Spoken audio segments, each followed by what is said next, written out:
Welcome. You are listening to American Universe with your host, Nico Van Meeker. This broadcast is brought to you by AMAC. AARP supported legislation over 50% of their members opposed because they stand to reap a windfall of over $1 billion. There's a real alternative for people who believe in limited government and fiscal responsibility. AMAC, the Association of Mature American Citizens, the leading alternative for adults over 50. A united voice, advocacy, and discounts and benefits you need. Join today at 888-262-2006 or at amac.us. Over 500,000 Americans trust AMAC. amac.us. AMAC is better. Better for you. Better for America. And now, the host of American Universe, Nico Van Meeker. The legalization of abortion in the United States in 1973 has since changed the narrative, as liberals are prone to do when their positions on material matters become too hot to handle and fall out of favor with the public. Then they just change it around and start off with something new. Lately, pro-life people are bludgeoned with the phrase "a woman's reproductive rights" as code words for abortion. Incidentally, pro-life as a phrase or a concept is already a sad testimony of how we lost the narrative by having to defend a God-given right, as if there exists a necessity that we should defend the right to life. You know, that basic natural law that anyone has the right to life, liberty, and property. If we have to defend the right to life, we have already assumed that in some circumstances, some of us may not have the right to be alive. The pro-abortion crowd found circumstances in which they could cast doubt on people's right to be alive, merely because they happen to be over there and not over here. Their reasoning sounds plausible, if considered only superficially, or as they present it without challenge. But as soon as we challenge their arguments with facts and point to their deceptions, they have no option but to become agitated and violent in many cases. Let's look at their arguments, why they claim that it is perfectly normal to take another's life without cause. I say without cause because these lives that they take with utter impunity are the most innocent of us all, the unborn. Those persons, those people who are still in the womb. Now, I know they have many objections to that line of reasoning, but, stay with me.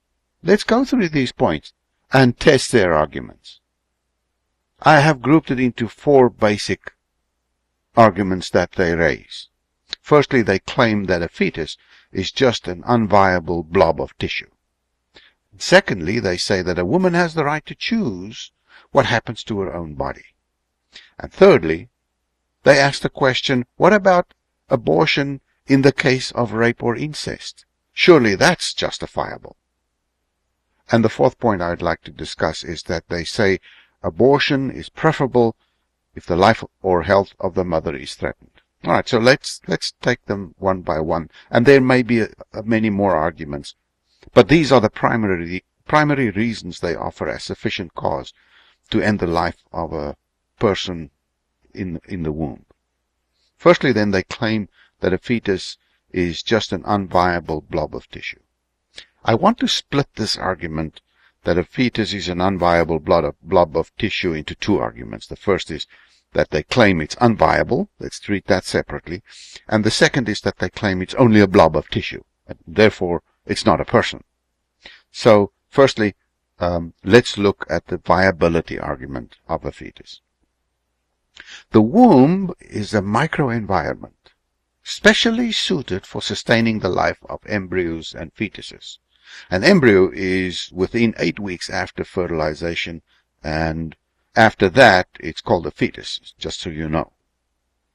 The womb delivers nutrients, oxygen, heat, and other critical stuff to the fetus, sustaining it while until it is ready to exist outside the womb in our world. At about 22 weeks, the baby has a slight chance to survive the outside womb. I mean, there's a very small percentage of premature babies born around the 22 weeks stage that actually survived outside the womb. And that rate of survival increases by about 4% per day as the baby remains in the womb. It is this period, before 22 weeks, on which the argument of viability focuses. The question we allowed to become the narrative, unchallenged, is that the baby is not viable to live outside the womb and can therefore not be considered to be a person, a human being. The truth is that it's not about the baby.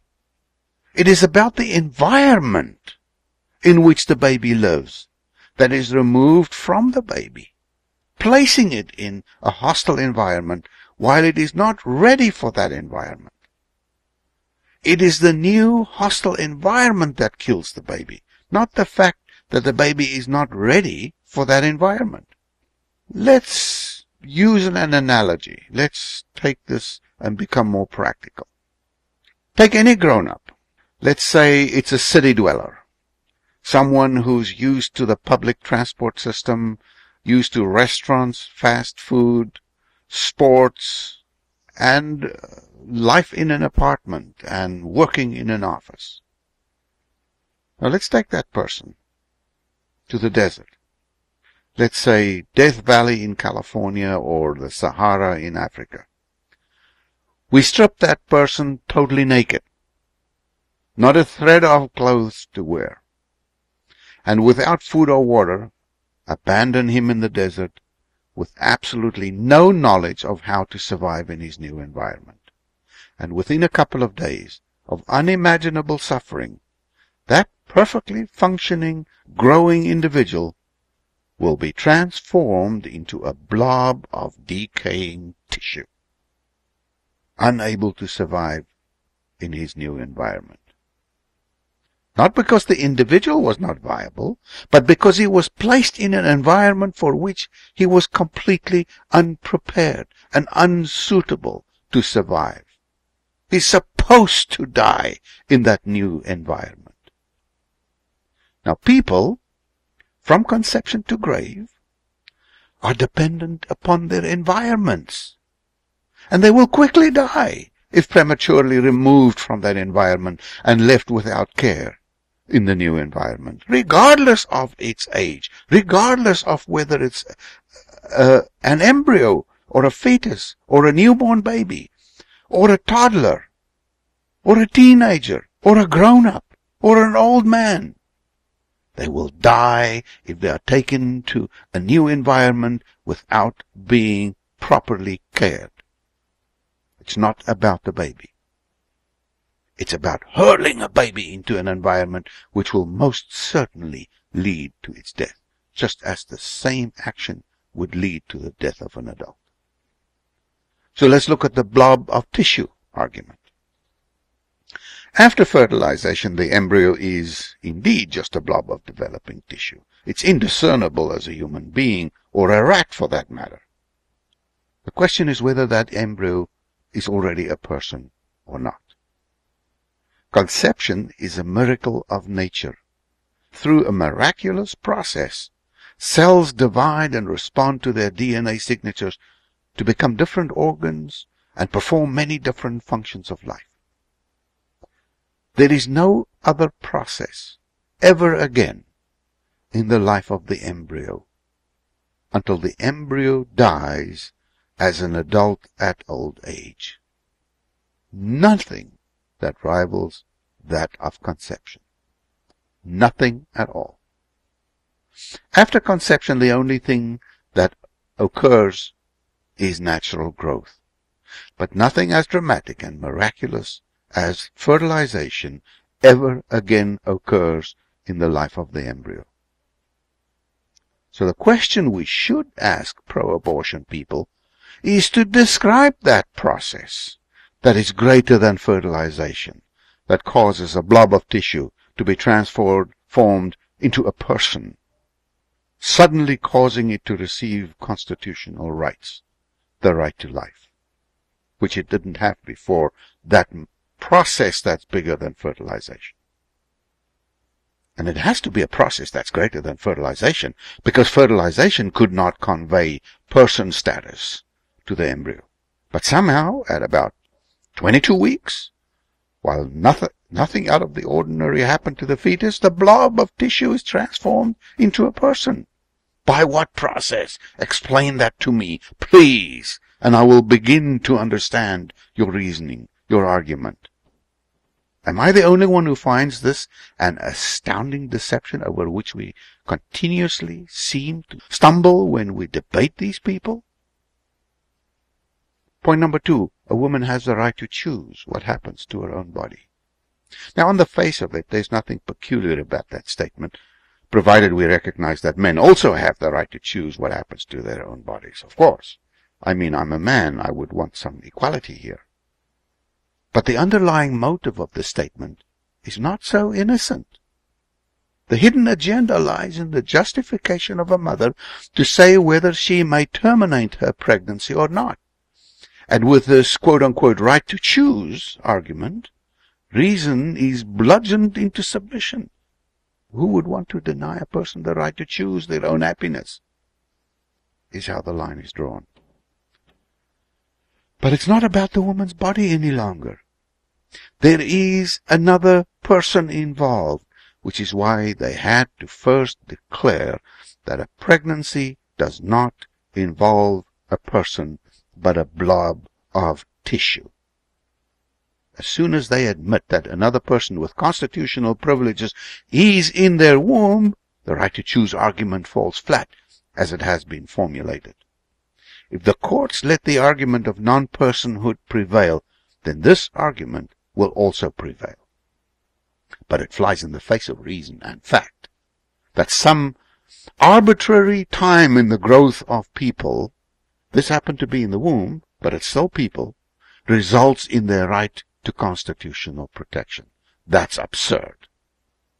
Point number 3, what about abortion in the case of rape and incest? I'll be the first to admit that this is a very controversial argument, but it too has been abused by the pro-abortion crowd. Although I cannot imagine the trauma of an assault from a monster on a teenage girl that results in a pregnancy, I don't know how to answer that question. But I do have a question, however. Why kill the baby? The baby is the most innocent of all involved next to the mother. Shouldn't the focus of all the resources and time and energy rather be spent on nurturing the innocent victims of such an attack back to normality? How is it helpful to blame the perpetrator and then execute the baby? How is that sensible? About 99% of all abortions are for reasons other than rape or incest. But the pro-abortion lobby blows this traumatic and emotional scenario, which no one can deny. They blow it up as the one main reason with which they justify performing 99% of all the abortions, which have nothing to do with assault or incest. Let's resolve the 99%, and then we can sit down and talk about the 1%. And then the last point, abortion is preferable if the life or health of the mother is threatened. Again, here we have a scenario where the emotion of a minority of cases is blown out of proportion to assault the majority of the cases. If I were confronted with a situation, let's say, where my wife suffers serious complications in labor, and I'm given the choice, either abort the baby or your wife dies. I choose for my wife to live without hesitation, in a heartbeat, given that the doctor's assessment of the situation is accurate, of course. I have no problem aborting the baby in that scenario. However, that's not what's being proposed here.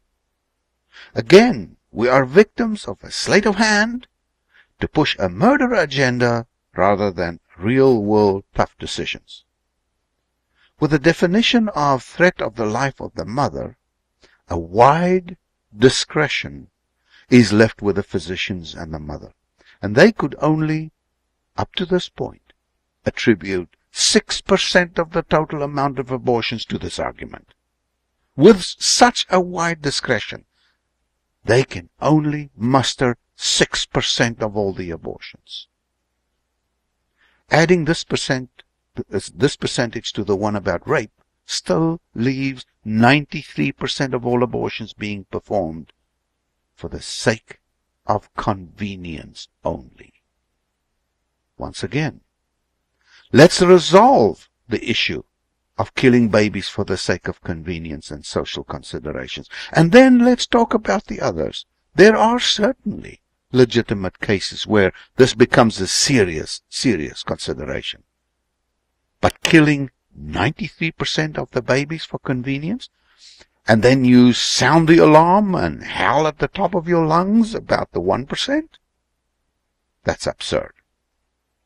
In the United States alone, since 1973, more than 53 million babies have been killed, of which almost 50 million were killed for the sake of convenience.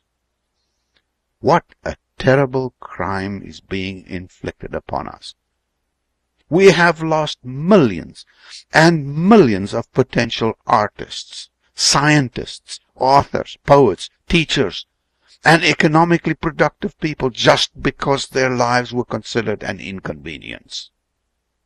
Those of us who believe in God, and there are a lot of us, go and read Psalm 139, and you will see that there is a relationship with God established at conception, and aborting the baby is murder.